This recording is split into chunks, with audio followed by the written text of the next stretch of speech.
আজকের বাংলা আপডেট সংবাদে সবাইকে জানাই স্বাগতম। শুরুতে জানাবো সংবাদ শিরোনাম, এরপর থাকছে বিস্তারিত।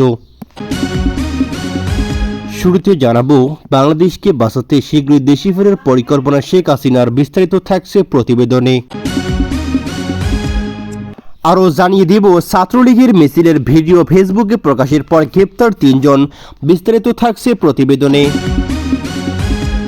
এদিকে আরও জানাবো গণভোটের রায় বাস্তবায়নের দাবিতে কয়েক মাস ব্যাপী কর্মসূচির ঘোষণা 11 দলীয় ঐক্যের, বিস্তারিত থাকছে প্রতিবেদনে। জানাবো প্রধানমন্ত্রী উপহার পেল যশোরের, শুভেচ্ছা জানানো সেই শিশু, বিস্তারিত থাকছে প্রতিবেদনে।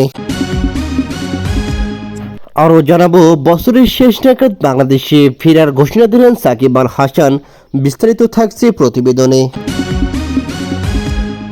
এবং সর্বশেষ জানাবো সংসদে ফজলুর রহমানের বক্তব্যে মুক্তিযুদ্ধের চেতনার পরিপন্থী, বিস্তারিত থাকছে প্রতিবেদনে। এতক্ষণ শুনছিলেন সংবাদ শিরোনাম, এবার জানাবো বিস্তারিত। বাংলাদেশকে বাঁচাতে খুব শীঘ্রই দেশে ফিরতে যাচ্ছেন দেশের সফল প্রধানমন্ত্রী জননেত্রী শেখ হাসিনা। এদিকে শেখ হাসিনার দেশে আসার খবরেই ইতিমধ্যে উত্তাল হয়ে পড়েছে দেশের প্রতিটি আনাচে কোনাচে, কেননা শেখ হাসিনা বাংলাদেশে ফিরলে এদিকে বিএনপি সরকারকে উৎখাত করে পুনরায় ক্ষমতা হস্তান্তর করতে যাচ্ছে অন্তর্বর্তীকালীন সরকার। এদিকে আরও জানাবো শেখ হাসিনা দেশে ফেরার খবরে উত্তাল হয়ে পড়েছে আরও অনেক এলাকা, কেননা শেখ হাসিনা বাংলাদেশে ফিরতে গেলে অনেক জল্পনা কল্পনা করে বাংলাদেশে ফিরতে হবে।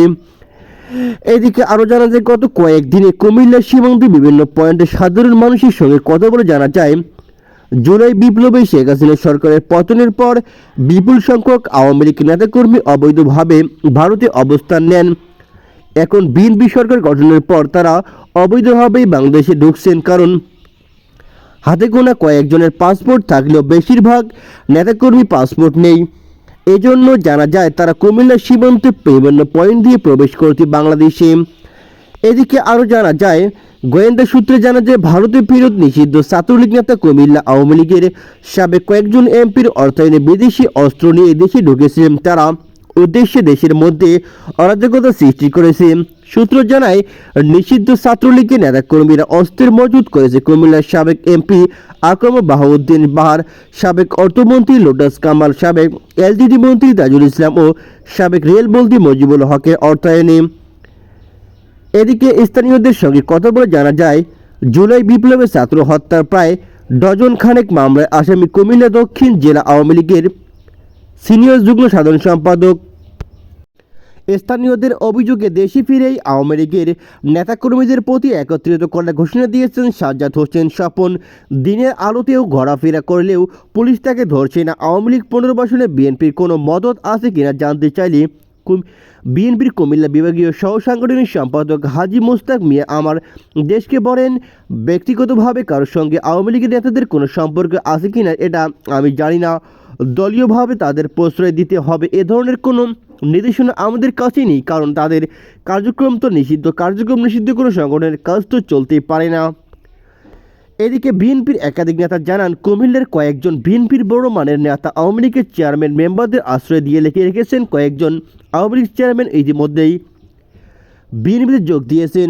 এদিকে স্থানীয় নেতাকর্মীরা জানিয়েছেন এতে কয়েকটি ইফতার মাহফিলে আওয়ামী লীগের জেলা কমিটির সদস্য এবং নেতাকর্মীদের নিয়েও ইফতার করেছেন বিএনপির এমপিরা। এমন কর্মকাণ্ডে তৃণমূল বিএনপি নেতাকর্মীদের মধ্যে সৃষ্টি হয়েছে তীব্র ক্ষোভের।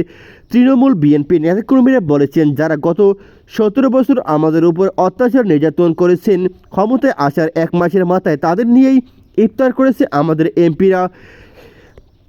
এদিকে জাতীয় নাগরিক পার্টির কেন্দ্রীয় কমিটির অনেকে আরও বলেছেন, বিবির বাজারের স্তরবন্ধ দিয়ে অবৈধভাবে নিষিদ্ধ ছাত্রলীগ অথবা কার্যক্রম নিষিদ্ধ আওয়ামী লীগ নেতাকর্মীরা দেশে প্রবেশ করেছে কিনা এ বিষয়ে জানতে চাইলে বিবির বাজার স্তরবন্দর ফাঁড়ির ইনচার্জ সাইফুল ইসলাম আমার দেশকে বলেন, আমাদের স্তরবন্দর দিয়ে অবৈধভাবে কেউ বাংলাদেশে প্রবেশ করার সুযোগ নেই, আমরা খুবই সতর্ক অবস্থায় আছি। এদিকে কুমিল্লার অতিরিক্ত পুলিশ সুপার আরও অনেক কিছু বলেছেন। সীমান্ত দিয়ে আওয়ামী লীগ নিষিদ্ধ ছাত্রলীগ নেতাকর্মীরা দেশে ঢুকছে এমন অভিযোগের বিষয়ে জানতে চাই তিনি বলেন, সীমান্তের বিষয়টা বিজিবির বিষয়, এটা ওনারা দেখবেন। এদিকে বিজিবির কুমিল্লা ব্যাটালিয়ন 10 বিজিবি অধিনায়ক কর্নেল মীর আলী ইজাজ বলেছেন যে সীমান্তে যে কোনো ধরনের অবৈধ প্রবেশ এবং অবৈধ অস্ত্র ও চোরাচালান বন্দি বিজিবি সচেষ্ট রয়েছে। এখন পর্যন্ত আমরা এ ধরনের কাউকে পাইনি যে তারা বাংলাদেশে প্রবেশ করেছে। এদিকে আর নিয়মিত ভারতীয় অবৈধ মালামাল বিজিবি জব্দ করে যাচ্ছে। ইতিমধ্যেই আমরা তীক্ষ্ণ দৃষ্টি রাখছি যেন অবৈধভাবে কেউ এই দেশে প্রবেশ করতে না পারে। আমরা সবসময় সতর্ক অবস্থানে রয়েছি এবং সবাইকে আমরা বলে দিয়েছি কেউ যেন দেশে প্রবেশ করতে না পারে। আমরা অল টাইম সতর্ক রয়েছি, ইনশাআল্লাহ ভবিষ্যতে থাকবো। সকালে কুমারখালী পৌরসভার শেরকান্দি এলাকা থেকে তাদের গ্রেপ্তার করে বিকেলে আদালতের মাধ্যমে কারাগারে পাঠানো হয়েছে। তবে পুলিশ বলেছে একটি বিস্ফোরণ মামলা তাদের গ্রেপ্তার করা হয়েছে। এদিকে জানা গেছে গত রাতে নিষিদ্ধ ঘোষিত ছাত্রলীগের উপজেলা সভাপতি জীবন হাসান সোহেলের ব্যক্তিগত ফেসবুকে বেশ কয়েকটি মোটরসাইকেলে ছাত্রলীগের একটি জটিকা মিছিলের সাথে সেকেন্ডের ভিডিও প্রকাশ করা হয়। এরপরেই সামাজিক যোগাযোগ মাধ্যমে ছড়িয়ে পড়ে সেই ভিডিও।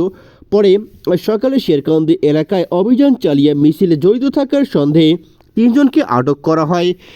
এদিকে পরে 2024 সালে 15 অক্টোবর কুমারখালী থানায় এক বৈষম্যবিরোধী ছাত্রের দায়ের করা বিস্ফোরক মামলায় তাদের গ্রেপ্তার দেখিয়ে বিকেলে আদালতের মাধ্যমে কারাগারে পাঠিয়েছে। এদিকে জানতে চাইলে উপজেলা ছাত্রলীগের সভাপতি জীবন হাসান হোসেন বলেন, কেন্দ্রীয় নির্দেশনা অনুযায়ী ছাত্রলীগের দেয়াল লেখন ও বিক্ষোভ মিছিল চলছে। নিয়মিত কার্যক্রমের অংশ হিসেবে গত মঙ্গলবার রাতে কুমারখালী কাজীপাড়া এলাকায় একটি মোটরসাইকেল মিছিল করা হয়। এই ঘটনার জেরে গতকাল বেআইনিভাবে 3 জনকে গ্রেপ্তার করে মিথ্যা মামলায় চালান দিয়েছে। এই ঘটনায় তীব্র নিন্দা জানায়। তবে ছাত্রলীগের মিছিলের ঘটনাটি অস্বীকার করে কুমারখালী থানার ওসি জামাল উদ্দিন বলেন, একটি বিস্ফোরক মামলায় ছাত্রলীগের 3 কর্মী সমর্থককে গ্রেপ্তার করে আদালতের মাধ্যমে কারাগারে পাঠানো হয় বলে জানিয়েছে তারা। এদিকে জানা যায় গত 5 আগস্ট প্রধানমন্ত্রী পালিয়ে যাওয়ার পর থেকে এদিকে অন্তর্বর্তী সরকার প্রধান উপদেষ্টা ডক্টর মোহাম্মদ ইউনূস ক্ষমতা হস্তান্তর করে পরে বিএনপিকে দিয়েছেন। তার আগে তিনি ছাত্রলীগকে নিষিদ্ধ করেন, এছাড়াও আওয়ামী লীগকে নিষিদ্ধ করেন বলে জানিয়েছে স্থানীয় প্রশাসন। এদিকে জানা যায় ছাত্রলীগ 2024 সালে 5 আগস্টের আগে অনেক হত্যাকাণ্ড, রাহাজানি, সন্ত্রাসী কাজ করে যাচ্ছিল। এছাড়াও তারা দেশের অনেক জায়গায় বেআইনিভাবে মানুষকে মারধর করত। তাদের বিরুদ্ধে অনেক অভিযোগ রয়েছে বলে জানিয়েছে স্থানীয় প্রশাসন সহ অনেকেই। সংবিধান সংস্কার পরিষদের অধিবেশন ডেকে গণভোটের রায় বাস্তবায়নের দাবিতে ফেসিবাদদের প্রত্যাবর্তন রুখে দিতে ঢাকাসহ বিভিন্ন মহানগর এবং জেলায় বিক্ষোভ সহ লিফলেট বিতরণ ও সেমিনার আয়োজনের মতো কর্মসূচির ঘোষণা করেছে জামাতের নেতৃত্বাধীন 11 দলীয় ঐক্য। এদিকে বৈঠক শেষে দুপুরে আল ফালাহ মিলনায়তনে সংবাদ সম্মেলন থেকে এই কর্মসূচি ঘোষণা করেন বাংলাদেশ খেলাফত মজলিসের আমির মাওলানা মামুনুল হক। এদিকে জানা যায় মামুনুল হক বলেন, দুর্ভাগ্যজনকভাবে সরকার গণভোটের রায় বাস্তবায়ন না করে নানা রকম ছলচাতুরি করেছে। তারা স্পষ্টভাবে মানুষকে ম্যান্ডেটকে অপমান করেছে। তিনি বলেন, দায়িত্বশীল জায়গা থেকে বিরোধী দল চুপ থাকতে পারে না। ফেসিবাদদের এই প্রত্যাবর্তনকে আমরা রুখে দিব ইনশাআল্লাহ। এদিকে আমরা গণভোটের রায় যেভাবে হোক কার্যকর করে ছাড়ব আমরা ইনশাআল্লাহ। আমরা আরও এই দেশকে ফেসিবাদ মুক্ত করে ছাড়ব। এদিকে তিনি আরও বলেন, যতদিন পর্যন্ত গণভোটের রায় বাস্তবায়ন না হবে ততদিন পর্যন্ত আমরা রাজপথে থাকব, আমরা রাজপথ ছাড়ব না। এদিকে আরও জানা যায় কিছুদিন থেকে বাংলাদেশ বিএনপির পক্ষে অনেক স্লোগান দিচ্ছিল এই কয়েকজন নেতাকর্মীরা। জানা যায় এদিকে এনসিপির একজন নেতা বলেন, সংসদে বাতিল হওয়া যাওয়া 20টি অধ্যাদেশ কণ্ঠভোটে পাশ হওয়া 113টি অধ্যাদেশের চেয়ে বেশি গুরুত্বপূর্ণ। ওই প্রতিষ্ঠানে আবার সরকারি দলের ছুরি ঘোরাতে চায়। এ কারণেই তারা ঘুম অধ্যাদেশ বাতিল করেছে, দুর্নীতি দমন কমিশন অধ্যাদেশ এদিকে বাতিল করেছে, মানবাধিকার কমিশন অধ্যাদেশ বাতিল করেছে, বিচার বিভাগের স্বাধীনতার অধ্যাদেশ বাতিল করেছে। অভিযোগ করে তিনি বলেন, নতুন সরকার গঠন করার পরেও আমরা দেখতে পেলাম সেই অলিখিত চুক্তির কারণে অভ্যুত্থানের সময় যারা জুলাই যোদ্ধাদের উপর আক্রমণ করেছিল, যারা আমাদের শহীদ ভাইদের হত্যার জন্য দায়ী, তাদের অনেক ত্যাগী আসামি এখন জামিন পেয়ে যাচ্ছে বলে জানিয়েছে। এদিকে তিনি আরও বলেন, আহত যোদ্ধাদের উপর ঢাকা ঢর তীক্ষে শ্যুট করে বিভিন্ন জায়গায় যারা হুমকি দিয়েছিল, আক্রমণ করেছিল, লাঠি দিয়ে পিটিয়েছিল, তারা এখন আবার ওই একই শহীদ পরিবারকে বলেছে যে তোমাদের সময় শেষ হয়ে গেছে। এদিকে বিএনপির উদ্দেশ্যে 11 দলীয় ঐক্যের এই নেতা আরও বলেন, সরকারি দল হিসেবে শহীদ পরিবার আহত যোদ্ধাদের আমরা সবসময় পাশে থাকবো, ইনশাআল্লাহ থাকবো।